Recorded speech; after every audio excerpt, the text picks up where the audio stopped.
So we're going to move on to past resourcing now. And some people get a bit excited when they realize, oh, we're going to learn regression. And this is in fact a regression technique.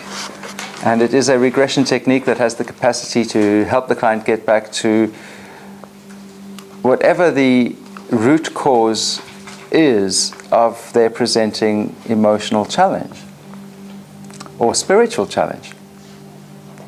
And even if it's a spiritual challenge, there's usually a mental blockage of sorts involved in what prevents them from having the type of spiritual or existential experience that they'd like to be having. So it usually boils down to more of a limiting belief, preconceived perception that they have that prevents them from having the full, rich experience that they'd like to have. So what this does is it helps clients to find the significant emotional event in their past. The significant emotional event is something that is for the client a representation of the first experience that got some energetic blockage stuck in their nervous system, in the unconscious awareness. Based on their level of awareness at the time, they gave a meaning to an experience that formed a limiting belief, and that provokes negative emotions. Now, if it's an early childhood experience, then we're obviously not consciously giving our difficult experiences negative meanings, but based on the awareness that we have at the time,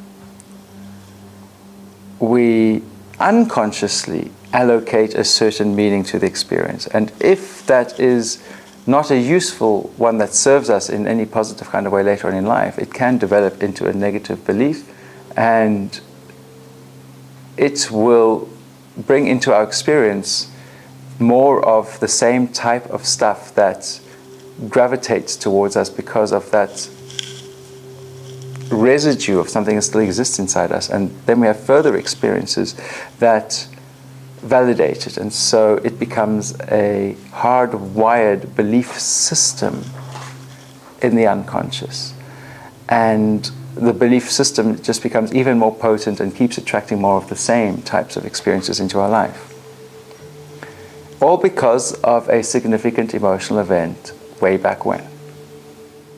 So this process helps to trace the client, to trace that significant emotional event, and the client's awareness goes there for the purpose of healing.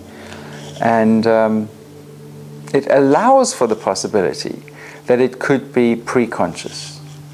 So pre-conscious starts at about age 6 and goes all the way back to the birth experience itself, all the way through the time in the womb, everything that's before our conscious awareness got developed at age 7, all the way back, and allows for the phenomena of past lives, between lives, and anything and everything that might remain unnameable.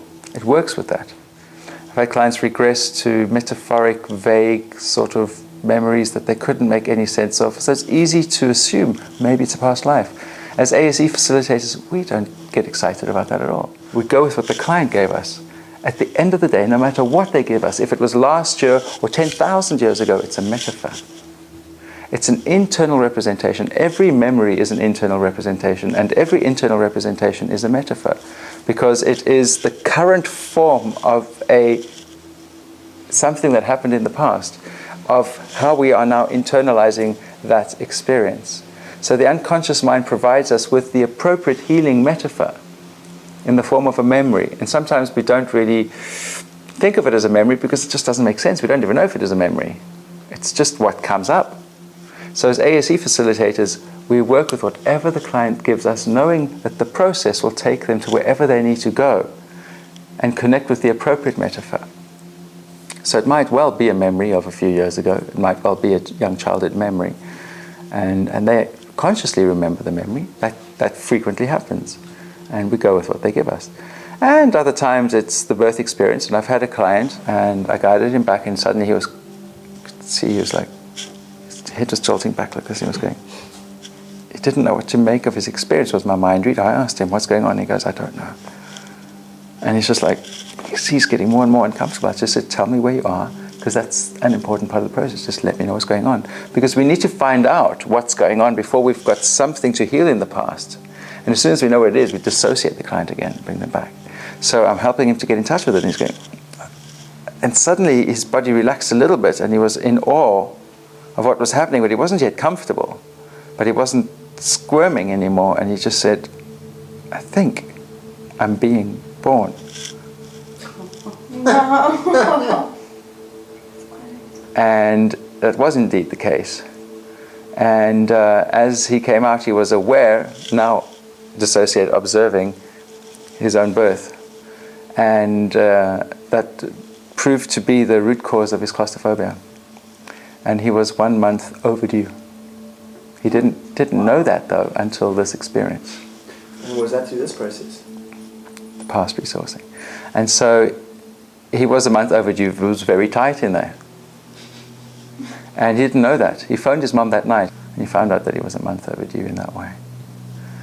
So we provided the rest of the healing intervention. He got the learning. He realized he was doing the best he could. Others were doing the best they could. You see, that very much comes into this at the time. And through that, he learned what he needed to learn about the experience, that he didn't have to give it meaning he was giving it at the time. He was being born. What kind of an infant being born is giving meaning to experience? But we do at the unconscious level. And somehow it leaves an imprint. So even at that moment in time, the healing intervention enables you to give that past memory a new meaning in light of your current resources. And your current resources at that stage of the ASE process are being up there. Okay. So in that way, he was able to see that he survived, he got through it, it was all okay, everybody was doing the best that they could, and he wasn't claustrophobic again after that. That's why when I taught you VK dissociation, I said, just wait. Those of you coming on ASE, you're going to learn something much more profound, where the healing is deeper and it's more effective than VK dissociation, and this is it. We allow for all sorts of things to happen, yet this is still a very pragmatic approach. The significant emotional event that represents the root cause can be any and all types of things. The script then facilitates the client getting a learning. The learning provides them with an insight that frees them from something. And if it's an abstract root cause, then it might not be clear at first, but the rest of the process is healing and integrative, and embodies an insight that they become aware of, and that is empowering for the client every time.